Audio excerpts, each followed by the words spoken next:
તો કેમ છો મિત્ર, મજામાં જશો બધાને? હર હર મહાદેવ। તો વાગી ગયા છે 6:45 ને જવાનું છે મંદિરે। ચલો જઈએ મંદિરે।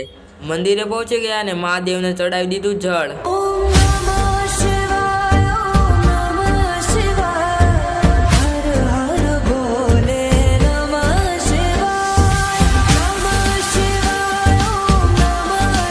પછી તો ઘરે પહોંચી ગયો ને ફ્રેન્ડ આવી ગયો સ્કૂલે જવા માટે બોલાવા। પછી તો લઈ લીધો પાણીનો બોટલ, પછી તો પહેરી લીધું આઈ કાર્ડ ને લઈ લીધું બેગ। તો ચલો મિત્રો બાય બાય, સ્કૂલેથી આવીને મળીશું। તો મિત્રો સ્કૂલેથી આવી ગયો ને વાગી ગયો છે 1:15। मजा आता है ना मेरे वीडियोस देखकर? तो मेरे YouTube चैनल को सब्सक्राइब क्यों नहीं करते? सब्सक्राइब करने के पैसे थोड़ी ना लगते हैं। પછી તો લઈ લીધો હાથી દાદા વાળો ફુગ્ગો। પછી તો આવી ગયો ઘરે ને કરી નાખ્યા દીવાબત્તી। તો મિત્ર આ બ્લોગ ને એન્ડ કરું છું, મળીશું બીજા બ્લોગમાં। લાઈક શેર સબસ્ક્રાઇબ કરવાનું ભૂલતા નહીં। હર હર મહાદેવ।